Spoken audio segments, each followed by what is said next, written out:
Hello and welcome. Tricky negotiations between Israel and Syria may soon be underway for a peace deal that could return the Golan Heights to the Syrians.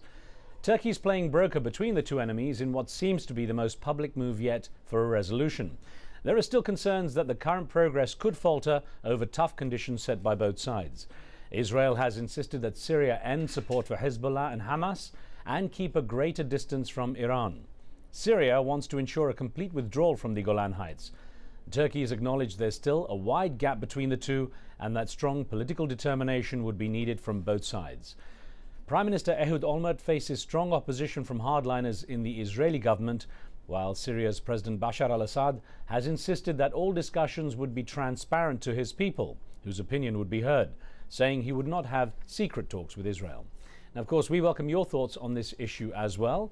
The question is, will the Golan Heights be returned to Syria? You can take part through the numbers at the bottom of your screen, and the lines are open now. Joining me to answer that question is the former Israeli ambassador to the US, Itamar Rabinovich, who was also the head of Israel's negotiation team with Syria between 1993 and 1996. Ambassador Rabinovich is the author of The Brink of Peace, the Israeli-Syrian Negotiations.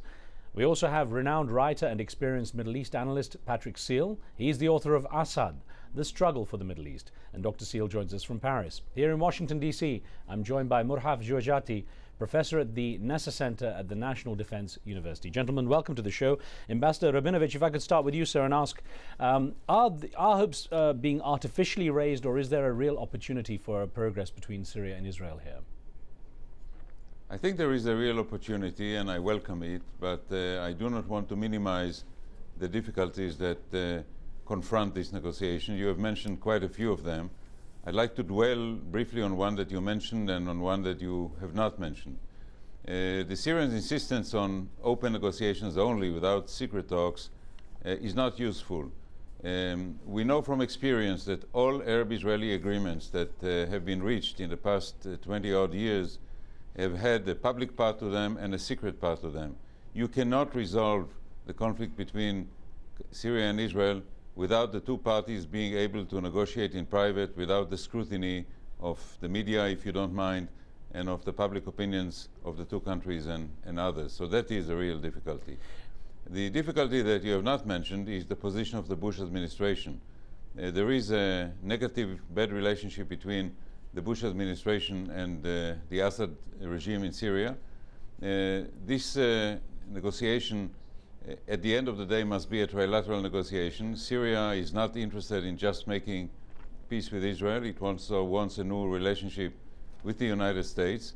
And there will have to be a way of getting not just the blessing of the Bush administration, but its participation in order to ensure the success of this enterprise. Ambassador, if I could put an email to you that we got from here in Washington, D.C., from a viewer, from Kwame, who says, if Israel agrees to relinquish the Golan Heights, will this strengthen Syria's hand in trying to broker a two-state solution in Palestine, or will it have the reverse effect of making Israel feel like they have given enough concessions for the time being? Well, Syria does not have to broker the two-state solution in Palestine. It just has to stop interfering with it, as it has been doing in the past few years. As long as the Syrians do not get what they want, they try to make sure that the Palestinians don't get what they want. So certainly an agreement between Israel and Syria will facilitate the subsequent agreement between Israel and the Palestinians. Thank you. If I could get Professor Jouajati in here and ask, first of all, your view on where things stand and how realistic the hopes are for some sort of accord, and if whether or not President Bashar al-Assad is under some kind of pressure to reach an agreement with Israel at this stage. Look, on the theoretical level, I think it is quite possible to have a Syrian-Israeli peace. Israel has what Syria has, which wants, which is the Golan Heights, and Syria has in its pocket what Israel wants, which is to live within secure and recognized boundaries, free from the threat of war. But let us be realistic here. My concern is very much the fact that Prime Minister Olmert of Israel is politically not powerful enough to deliver on what he says he wants to deliver? Has he consulted with some of his coalition members, like the Shah's party, who is very hawkish? If there is a resumption of the talks between Syria and Israel, will he have a mandate from the Knesset, or will his government fall apart? And so this is the major reason why I am skeptical. All the more so that, again, and as Ambassador Rabinovich rightly mentions, there is this fissure, this huge fissure between the Bush administration and the Syrian government now. So although peace is possible, I don't think we should be raising expectations now. The difficulties for the Assad regime are also major. Iran, the ally, is not going to take this lying down, nor is Hezbollah, nor is Hamas. And so in the absence of ironclad guarantees for Syria, I do not think it is realistic. Patrick Seal, I wonder who you feel would benefit most from some kind of peace accord right now. Would it be the Syrians or the Israelis? Well, everybody would benefit. The whole region would benefit. That's what they've been waiting for such a long time.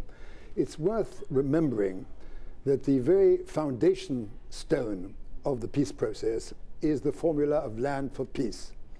Now, it's not clear whether the Israelis have really interiorized the fact that if they want to be integrated into this region, if they want to live at peace with their neighbors, they have to give up not only the Golan Heights to Syria, but of course the Shabaa farms to Lebanon, and of course the occupied territories to the Palestinians. They have to allow the Palestinians to exercise their national rights.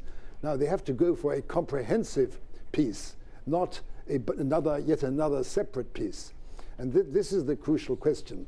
Whether the Israelis are really ready for that, I'm not sure that they are. On the contrary, they seem, the real question is Prime Minister Olmert serious about this, or is he just playing games? Is he trying to frighten the Palestinians by moving towards the Syrians? This is a traditional Israeli technique, play one track against the other. Or does he really want to go down in history as the man who actually made peace with the region? Of course, there's a lot of skepticism, Dr. Seal, and I want to put an email to you that came in from Stefano Bastiani, who says the only obstacle to peace is the USA. It wants and likes war, war, war. And it makes me wonder if are you surprised at the skepticism a lot of our viewers have towards the American position? Now, of course, nobody expects any movement while President Bush is still in the White House. The Syrians don't expect him to be. They don't trust him. They don't expect him to play a serious role. They're waiting for the next president. In the meantime, contacts are taking place under Turkish auspices. And my own view is that one of the best things happening at the moment is the commitment of Turkish Prime Minister Erdogan to this process, and his Foreign Minister Ali Babacan. Ali Babacan said the other day that contacts between Israel and Syria had in fact quickened in recent months.